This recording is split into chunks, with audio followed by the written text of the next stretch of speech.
এবার পুকুরের মধ্যে দেয়াল তুলছে ভারতের সীমান্তরক্ষী বাহিনী বিএসএফ। পুকুরটির অর্ধেক ভারতে আর অর্ধেক বাংলাদেশে পড়েছে। উভয় দেশের বাসিন্দারা এই পুকুরে গোসলসহ প্রয়োজনীয় পানি সংগ্রহ করে থাকেন।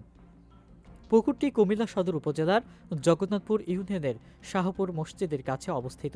সীমান্ত দেয়াল নির্মাণ শেষে সেখানে কাঁটাতারের বেড়া দেওয়া হবে বলে জানা গেছে।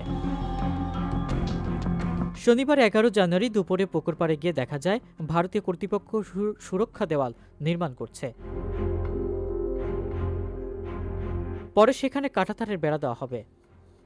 এ নিয়ে উভয় দেশের সীমান্তের বাসিন্দাদের মাঝে ক্ষোভ ও আতঙ্ক বিরাজ করছে। পাশের সদর দক্ষিণ উপজেলার রামধনপুর সীমান্ত এলাকায় 3 দিন ধরে কাঁটাতারের বেড়া নির্মাণ চলছে। সীমান্ত পিলারের 150 গজের ভেতরে কাঁটাতারের বেড়া নির্মাণ করা হচ্ছে বলে স্থানীয়রা অভিযোগ করলেও বিজেপির দাবি, নিজেদের অংশে বেড়া নির্মাণ করছে ভারত। নকশার বাইরে বেড়া দিলে বাধা দেওয়া হবে। সরেজমিন কুমিল্লা সীমান্তে দেখা গেছে বিজিবির সদস্যদের টহল বাড়ানো হয়েছে। সীমান্তে প্রবেশের সব রাস্তা এখন কড়া পাহারা। ভারতীয় অংশে টহল বাড়িয়েছে বিএসএফ। শাহপুর মসজিদের সামনে দেখা যায় পুকুরটির কাছেই বিজিবির সশস্ত্র 2 সদস্য সতর্ক অবস্থানে রয়েছেন। বিএসএফের উপস্থিতিতেই চলছে দেয়াল নির্মাণের কাজ।